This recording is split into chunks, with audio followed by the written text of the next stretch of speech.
Hello বন্ধুরা, good morning. সমুদ্র দিয়া লাইফস্টাইলে সবাইকে স্বাগত জানাই। আশা করি তোমরা খুব ভালো আছো, আমরাও খুব ভালো আছি। নতুন একটা ব্লগে তোমাদেরকে অনেক অনেক স্বাগত জানাই। সকালবেলা ঘুম থেকে উঠে ফ্রেশ হয়ে নিয়েছি আর ব্লগটা সকাল থেকে স্টার্ট করছি বন্ধুরা। তো ফ্রেশ হয়ে এখন বিছানা গোছাবো। তোমাদের দাদাভাই ঘুম থেকে উঠে গেছে, এখন বেরোবে। তো ঘরফর সব ছাদ দেওয়া কমপ্লিট হয়ে গেছে, সব কাজ বাজ। এখন বিছানাটা তুলবো, তারপরে কি কি করি সবটাই তোমাদের সঙ্গে শেয়ার করব। চলো ভিডিওটা দেখতে থাকো। দেখো বন্ধুরা, সকাল সকাল শাশুড়ি মা এদিকে রান্না বান্না বসিয়ে দিয়েছে। এই যে কালকে মোচা কেটে রেখেছিলাম, সেই মোচা রান্না করছে। হয়ে গেছে মোচা রান্না, তাই এখন গরম মশলা দিয়ে দিয়েছে, তারপর একটু পরেই নামিয়ে নেব।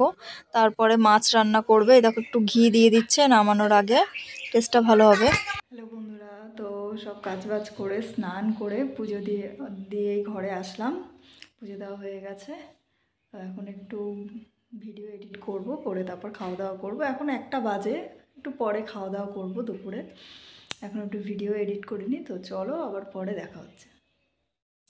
দুপুরে খাওয়া দাওয়া করার পর একটু ঘুমিয়ে নিয়েছিলাম। ঘুম থেকে উঠে দেখো মা বলছে যে দিয়া কটা বাঁধাকপি তুলে নি, তার কারণ রান্না করতে পারবো বাঁধাকপি। তা আমাদের গাছগুলোতে বাঁধাকপিগুলো না সব পোকা হয়ে যাচ্ছে, দেখো পাতাগুলো কেমন খেয়ে নিচ্ছে। তা মা বললো যে কয়েকটা বাঁধাকপি তুলে নিই, তুলে তারপর রান্না করব। তাই দেখো এই যে শাশুড়ি মা এখন বাঁধাকপিগুলো তুলছে। সব দেখো কত সুন্দর হয়েছিল বাঁধাকপি গাছগুলো, কিন্তু এখন কিরকম হয়ে যাচ্ছে, সব পাতাগুলো খেয়ে নিয়েছে পোকাতে। তো তারপর আবার একটু মাঠের দিকে যাব, কারণ আমি কালকে বাপের বাড়িতে চলে যাব আর শিবরাত্রি করব, উপোস করব। তার জন্য একটু আকন্দ ফল আনবো, বেল টেল নেব, বাপের বাড়িতে নিয়ে যাব। এই জন্য তারপর আকন্দ ফুল তুলবো। এই জন্য আমি আর শাশুড়ি মা এখন যাব আমরা মাঠের দিকে। মা বললো দাঁড়াও বাঁধাকপিগুলো আগে একটু তুলে নিই, নাহলে তো আস্তে আস্তে হয়তো আবার সন্ধ্যা হয়ে গেলে আর তুলতে পারবো না। তো বাঁধাকপিগুলো তুলে আবার ঘরে রেখে তারপর আমি আর আমার শাশুড়ি মা মাঠের দিকে যাব। কালকে আবার সকালবেলা বাড়ি চলে যাব আমি। এই দেখো শাশুড়ি মা বাঁধাকপিগুলো ছাড়াচ্ছে, মানে কি বলতো, পাতাগুলো না সব খেয়ে নিয়েছে। এই জন্য বাঁধাকপিগুলো একটু পরিষ্কার করে ছাড়িয়ে দেখো সুন্দর করে রেখে দিয়েছে, যাতে পরে আর অসুবিধা হবে না। নোংরাগুলো বাইরেই ফেলে দিলাম। কত সুন্দর লাগছে দেখো বাঁধাকপিগুলো। আমরা এখন মাঠের দিকে যাচ্ছি, চলে এসছি, আমাদের বাড়ির কাছাকাছিই রয়েছে মাঠ। তো এখন দেখি আকন্দ ফুলের গাছ কোথায় আছে। শাশুড়ি মা বললো এখানে আকন্দ ফুলের গাছ আছে কোথায়।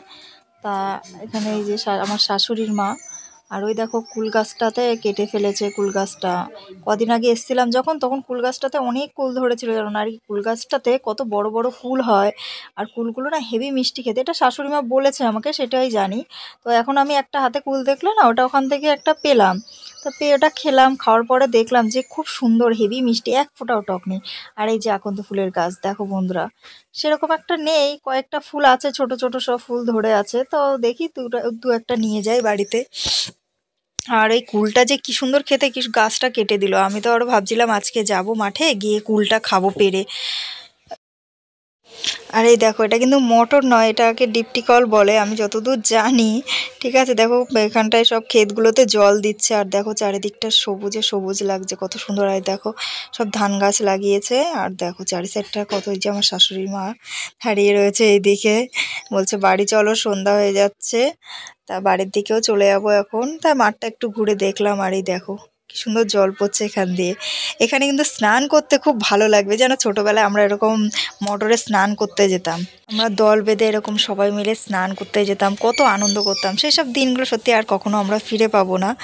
চলো এখন আমরা বাড়ির দিকে চলে এসেছি, বাড়ির সামনে। তো এখন বাড়ির দাদা হয় আবার আজকে ডিম নিয়ে এসছে। সেদিন আবার এক ট্রে এনেছে, আবার দেখো আজকে আবার এক ট্রে ডিম নিয়ে এসছে। কী বলো তো, আমাদের ডিম না 4 দিন 3-4 দিনের বেশি যায় না, এই জন্য আবার নিয়ে এসছে তোমাদের দাদা হয়। হ্যাঁ, এবারের ডিমগুলো বড় বড়, আগের বারেরগুলোও বড় বড় ছিল, এবারেরগুলোও বড় বড় রয়েছে। দেখো সব তোমাদের দাদাভাই কাজের জিনিস নিয়ে এসছে। এগুলো দিয়ে কি করে গো, এতগুলো কি করবে? বাবা পুরো দোকানটাই দেখো ভর্তি করে নিয়ে এসছে। আমার মনে হয় তুমি কি এসবের বিজনেস করবে? কি অবস্থা! তোমাদের দাদাভাই মনে হয় এগুলোর বিজনেস করবে। দেখো এগুলো বিক্রি করবে নাকি তুমি? এতগুলো তো মানুষের দোকানে থাকে, তুমি এতগুলো দিয়ে কি করবা? আরে সব কাজে কত ব্রাশ করবা এতগুলো দিয়ে? এতগুলো লাগে নাকি? বড় কাজ চলছে না ওখানে সব লেবার মিস্ত্রি লাগবে, কালকে 6-7টা মিস্ত্রি কাজ করবে। ও আচ্ছা, আমি ভাবছি কি একজন দেখো বন্ধুরা, আজকে সন্ধ্যাবেলা টিফিনে রয়েছে চা, আর এই যে চপ রয়েছে আর মুড়ি রয়েছে। তোমাদের দাদাভাই এখন আসলো চপ নিয়ে, তো এখন আমরা খাবো চপ আর মুড়ি, চপ দিয়ে মুড়ি, চা। আমি চা খাবো না, শাশুড়ি মা আর তোমাদের দাদাভাই খাবে। চলো দেখতে থাকো।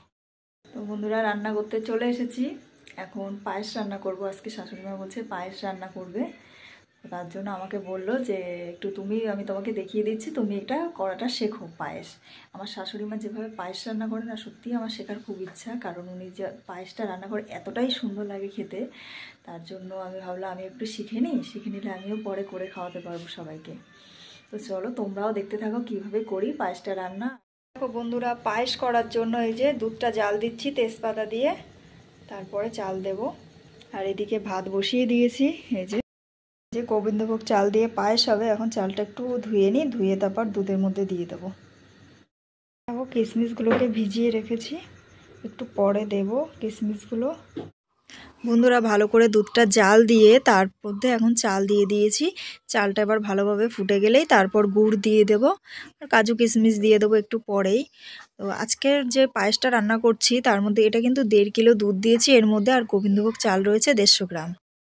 রাত্রেবেলায় এখন রান্না করব শুক্তো। তার জন্য দেখো কাঁচকলা নিয়ে এসছে, বড়ি নিয়ে এসছে, আর হচ্ছে উচ্ছে নিয়ে এসছে শ্বশুরমশাই, এগুলো বাজার থেকে কিনে, কারণ আজকে আমরা শুক্তো করব বাড়িতে, তার জন্য এগুলো তো লাগবেই। আর শুক্তো তো হবে, আর তার সাথে হবে ডাল। এই দেখো শাশুড়ি মার ডাল রান্না হয়ে গেছে, এবার নামিয়ে নেবে। টমেটো দিয়ে হচ্ছে ডাল হচ্ছে। আর এইদিকে দেখো সব কিছু আমি কেটে গুছিয়ে রেখেছি, এই যে লঙ্কা আর হচ্ছে পাকা টমেটো, আর ওদিকে সব সবজিও কাটা কমপ্লিট হয়ে গেছে। আর এদিকে দেখো সর্ষে ভিজিয়ে রেখেছি, সর্ষে দিয়ে করব। আর এইদিকে দেখো সব সবজি কেটে আমি সব ধুয়ে রেখে দিয়েছি, আলু রয়েছে এদিকে, আর এদিকে সব রকম সজনার ডাঁটা, কাঁচকলা, উচ্ছে, বেগুন, সব রকম এসব সবজি দিয়ে আজকে শুক্তোটা রান্না হবে। তা আজকে রাত্রের মেনুতে রয়েছে ডাল আর শুক্তো। তো ডাল তো রান্না হয়ে গেছে, সবটাই শাশুড়ি মা রান্না করছে, আর আমি সব গুছিয়ে দিয়েছি। আর এদিকে দেখো বড়ি ভেজে রেখে দিয়েছে। তারপর এই দেখো তেলের মধ্যে এখন আলু দিয়ে দিয়েছে, তারপর সব রকম সবজিগুলো দিয়ে শাশুড়ি মা রান্না করবে। তো চলো তোমরাও দেখতে থাকো ভিডিওটা। এবার দেখো সব রকম সবজি দিয়ে এবার ভালো করে নাড়াচাড়া করে হলুদ লবণ দিয়ে দেবে। আর এদিকে দেখো ডিম সিদ্ধ বসিয়ে দিয়েছি, ডিম সিদ্ধ সবাই একটা করে ডিম সিদ্ধ খাবো। তো ডাল, শুক্তো আর হচ্ছে ডিম সিদ্ধ আজকে রাত্রেবেলা এটাই খাওয়া দাওয়া হবে। তো শুক্তোটা দেখো রান্না প্রায় কমপ্লিট হয়ে গেছে, একটু পরে নামিয়ে নেবো। আর একটু শুকনো করতে হবে, ঝোলটা একটু টানিয়ে নিতে হবে। এই দেখো পুরো রেডি, আমাদের শুক্তো রান্না কমপ্লিট হয়ে গেছে। এখন খাওয়া দাওয়া করতে বসবো, এখন সব রেডি করে নিই। তো চলো খাওয়া দাওয়া করে নিই তারপর। আর এইদিকে দেখো আমাদের কিন্তু এই দেখো আমাদের পায়েস রান্না কমপ্লিট। আর পায়েসটার কালারটা দেখেছো কত সুন্দর এসেছে। কালারটা যেমন সুন্দর এসেছে আর খেতেও কিন্তু অসাধারণ হবে, আমি পুরো না খেয়েই বলছি এত সুন্দর।